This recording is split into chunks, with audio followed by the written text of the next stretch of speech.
So I'm back home now after 27 days and nearly 6,000 miles traveled. It's been almost 2 weeks since I got back home.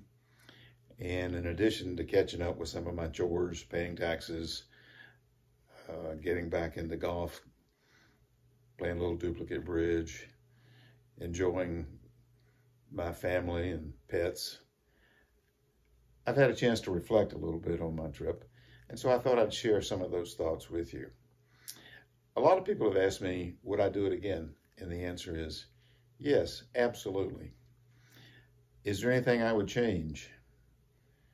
Well, not so much. I think I was pretty happy with the way it worked out. I was delighted that Ann could join me for a week and my friend Kirk for 4 days through Colorado. So I had a nice combination of companionship and time on my own, which I think is good every now and then to have some solo time that you can think about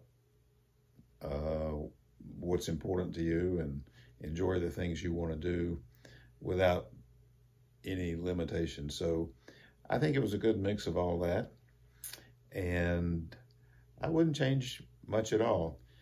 It might have been a little long, probably maybe 4 or 5 days too long, but I don't know how to change that because I really wanted to go to the spots out west that I went to, and the further west you go, the further east you got to return. So I just don't know how I would have cut it short and still see the places that I wanted to see. So how about, am I interested in doing another one? No, I don't think so. Certainly not one of that length. It was fun doing it. And I decided to do it in part because it was a little bit of a challenge. I didn't know anybody else my age that had done it. And it's not like I ran a marathon or did something amazing, but it did take a little persistence and fortitude. And so I felt like there was a small sense of accomplishment there. And I truly enjoyed all of it. I actually enjoyed doing the video blogs or vlogs as I went along. It felt like I had a companion, and it made me focus on some of the things that I might have otherwise looked at casually, because I had to really get my facts straight, understand what it was I was seeing. And so there was a communication between me and whoever's watching this video. When I started, I sent a little note to about 100 people, including probably 15 or more family members, just advising them that I was going to do this. I didn't make any effort to send it to everybody. I just tried to send it to people that I thought might be interested. And so I was very surprised at how many views I've gotten on this vlog. Most days it's well over 100. Some days it was a couple of hundred. A few days was actually over 300. So obviously a lot of people that I don't know have watched this video, and I've heard from some of you.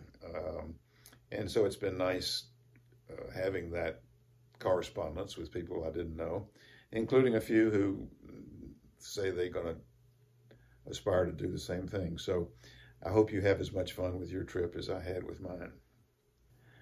I'm often asked, what did I enjoy the most? And the answer was all of it. I really enjoyed all of it for different reasons. But I suppose if I had to pick a couple of highlights, the first one would be Sedona, Arizona, for a couple of reasons. I'd never been there. It's a beautiful area.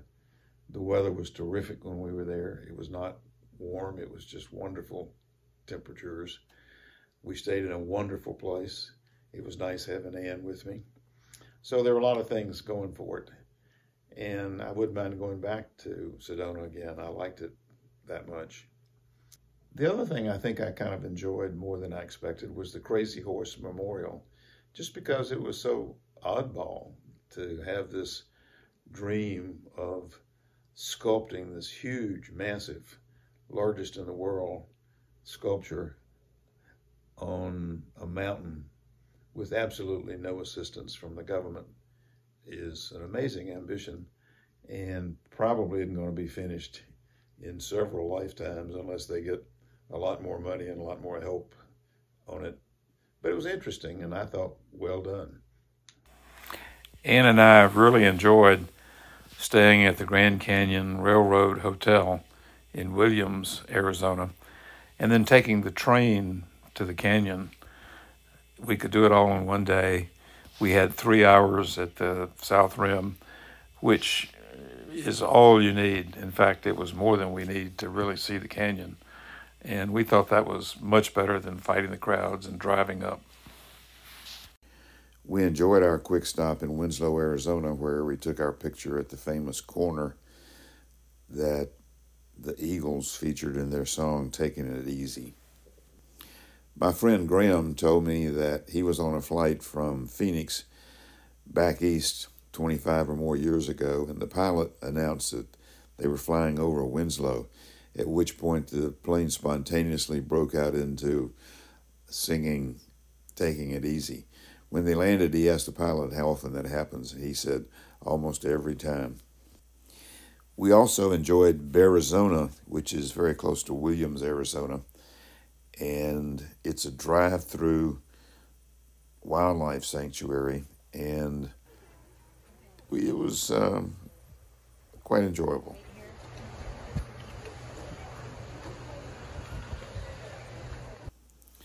I would call our visit to Las Vegas a mixed bag. The hotels are great. The food options are terrific. Entertainment is world class. But the streets are absolutely jammed, and it's hard to drive because of traffic congestion. Every time of year now is crowded, and the streets are full of drunk people, weirdos, homeless people sleeping on the streets. It's very depressing and a little uncomfortable, more than a little uncomfortable. So Ann and I think that we're likely not to revisit Las Vegas again. I would have to say that after my trip, I felt a little better about the future of our country. Like most people, I'm appalled at the political division in Washington. And our system is such that we are presented an option of people on the extreme right or the extreme left. I would characterize my position as center right. And I feel as if candidates would run sort of in the middle, they would win in a landslide. But in fact, we seem to be pushed toward a system because it's convenient for the politicians and the parties to run people on the extremes. I mean, President Biden, for example, only carried 17% of the counties in the United States, which is a record low number, even though he got more votes than ever. So something's wrong with a system like that. But it does make me believe that our system of government, which is a republic, it's not a democracy. Minorities have rights. And I think it's a good system, and I think we need to preserve it. And just because you have a tie-breaking vote by the vice president does not give you the right to dictate to the other 50% of the people a sweeping agenda that is not shared by the American people in general. So driving across the country, you get a real sense of this perspective, and you meet a lot of hardworking people. All of them seem to be decent. I think once you get out of the cities, it's a totally different environment. Our cities, for lots of reasons, seem to have generated great wealth for certain people. We clearly have accumulated a lot of technical and capital resources around the cities that have enabled us to be leaders in the world in a number of industries. And yet, our cities seem to be disturbed places these days. And to tell you the truth, I was uncomfortable in almost every city I went to, or at least a lot less comfortable than the rest of the country. So a quick word to my grandchildren. Don't believe everything you hear in the schools. I did a lot of listening to Spotify on my trip. As you know, Spotify, you can hear any song that basically has ever been published, a lot of podcasts, and I did all of that. But I also have a daily recommended list. And it just so happened that one day on a beautiful afternoon, I was driving through Oklahoma with a speed limit of 80 miles an hour. So I was doing somewhere above 85.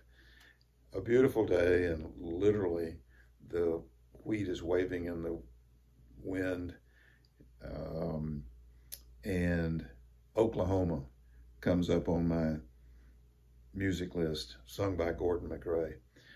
So driving down that highway, looking at this beautiful countryside, hearing that beautiful song, you can't help but be moved to think, what a beautiful place this is. And then it so happened that the next song that came up was This Land Is Your Land. And then finally I heard American Trilogy by Elvis Presley. And I'd just been to Graceland, which I really loved. So in that 20-minute period, I guess, driving through Oklahoma and listening to those songs, I fell in love with America all over again. So don't give up on this country. Make it better.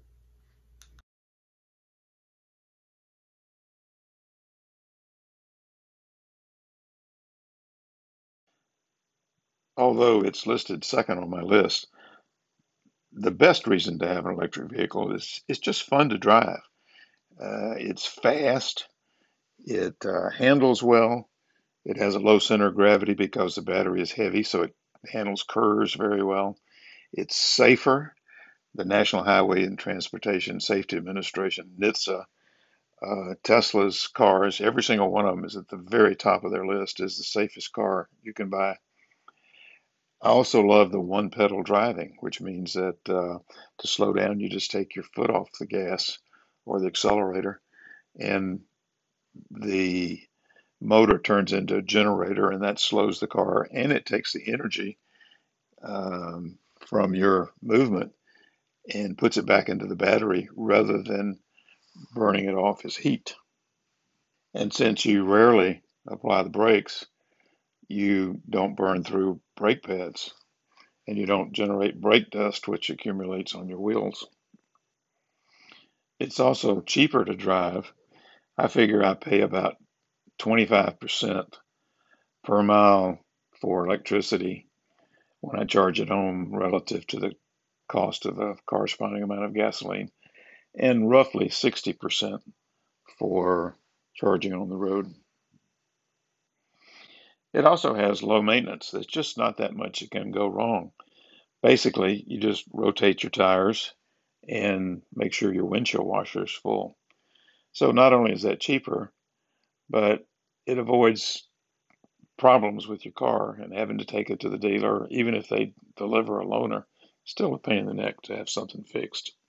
Best solution is not to break it all. And I don't mean to minimize this because it's a very neat feature. You get periodic updates of your software, which add features and also update your navigation software at the same time. To understand what it's like to live with an electric vehicle, you've got to understand there are three types of chargers. First is the level 3 or DC fast charging. These charge anywhere from 400 volts to 900 volts. Tesla calls them superchargers.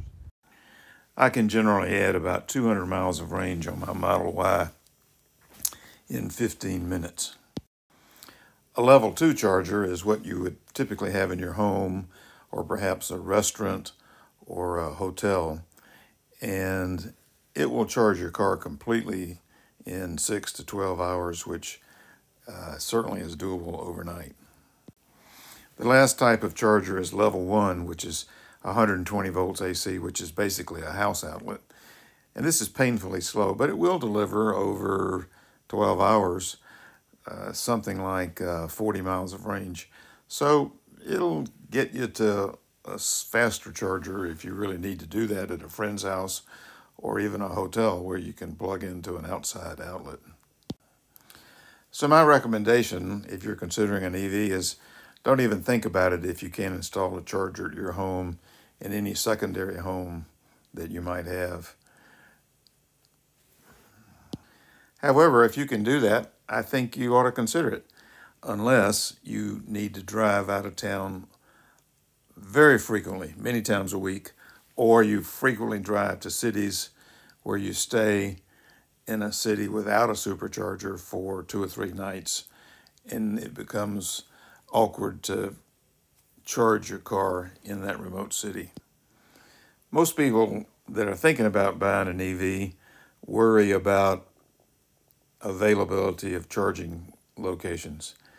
And other than the example I gave before, I wouldn't worry about it. It's not a problem. I drove 5,900 miles, never had a problem finding electricity. Several people asked me what I use to make my videos. Well, first I had a GoPro camera. It was a Hero 9 version. And I would recommend getting an extra battery. And I've got a suction mount that I put on the windshield to attach it. And I would recommend getting this magnetic attachment here to make it easy to put on and off so that you can change the battery. And any suction mount will do that will attach it to the windshield. So that's all you need for the windshield camera. And then I use my iPhone. And that's all the equipment I needed. I have a Windows desktop PC, and I have a copy of Adobe Photoshop Elements that I can edit videos, but I don't have a laptop, so all I had to take with me on the road was an iPad. So I bought this $30 software called LumaFusion, which is terrific. I actually think I like it better than the Adobe product. It's easier to use and pretty intuitive. This is a screenshot of LumaFusion on my iPad, and it allows you to put in 3 video tracks and up to 3 audio tracks from any media source you have on your iPad, whether it's photos, videos, music. And it's fairly intuitive to operate. But I must warn you, it takes longer than I thought to edit a video. I would say it took me at least 2.5 hours to edit a 15-minute video.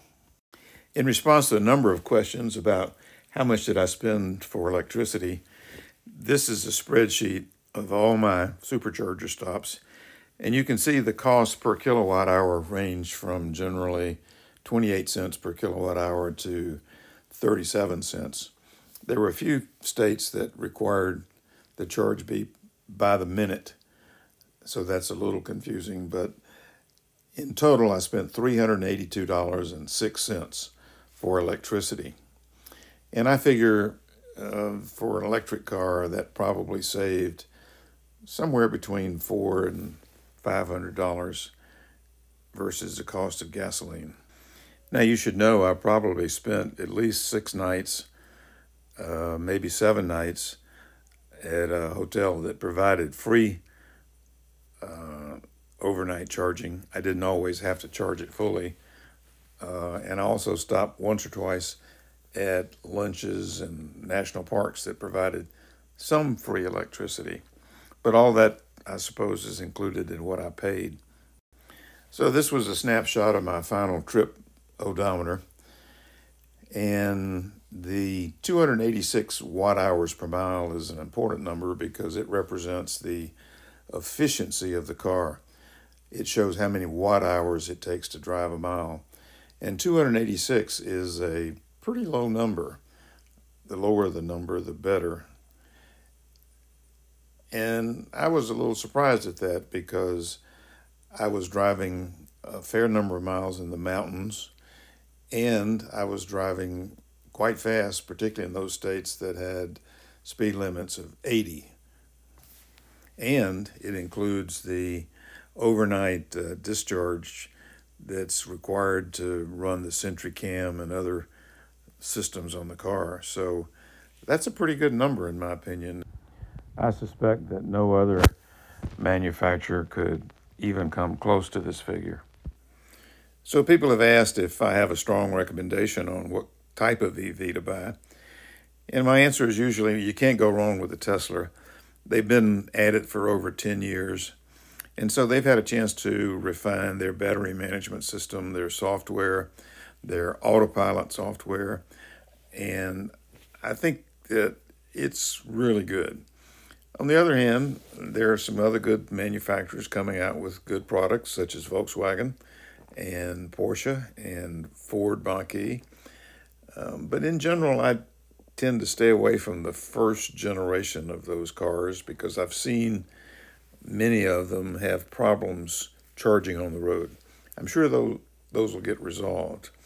But I can tell you, pound for pound, Tesla wins almost any battle of the specifications in terms of the efficiency of the car, the range of the car, particularly given the price, and how fast the car will accept a charge.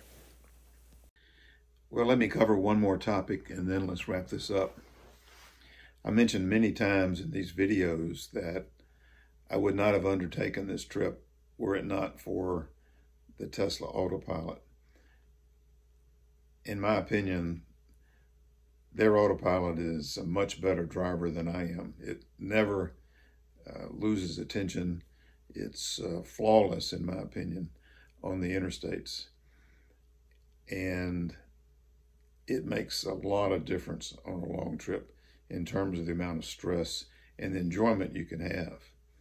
Now, I will say that there's been several studies that Tesla and other manufacturers have gotten knocked on their Autopilot because they say it's you can get complacent and you spend less time studying the road when you're on Autopilot than when you're not. Well, that's kind of the point, isn't it? You want a safe experience, but if you know for sure that your Autopilot is very good, then I think it's perfectly safe to peek at your emails occasionally, to look at the things that you're driving by, and it just enhances the trip. Now, Tesla's working on what they call FSD, or full self-driving autonomous vehicles. And they're going to have a beta release of that very soon, where it will drive and navigate end to end, including in the cities. To me, it's not all that interesting to be able to navigate in the cities, but to be able to do hands-free driving on the interstate for an hour or more at a time is a huge benefit. And I think it's already safer now than a human. And so I see there's going to be a big revolution in the trucking industry. I saw a lot of trucks, particularly along Interstate 40, which is kind of the modern day substitute for Route 66. And I've read that up to 40% of the vehicles on interstate sections like that can be trucks. And these truckers drive long hours, and I can't tell you how many truckers that I saw that would swerve into my lane from time to time. So when Tesla comes out with their new Semi, which will be complete with their Autopilot, it's going to be a game changer because you won't need a driver for these long stretches of interstate highways, and the cost is going to come way down. So if you're thinking about what to do for a living, if you're a young person, I wouldn't study to be a long-distance truck driver because those jobs are going to become less and less available. Finally, I want to thank my wife again for tolerating this whim of an old man. She was great. Fortunately, I made the trip safely and nothing untoward happened. And I enjoyed it very much. And I am flattered by all the interest that I had from friends and others who I've never met before that watched these videos. And I got probably more phone calls with my friends on the road than I did at home. So I didn't feel out of touch. But all in all, it was a great experience, and I'm very glad I did it. Thank you very much.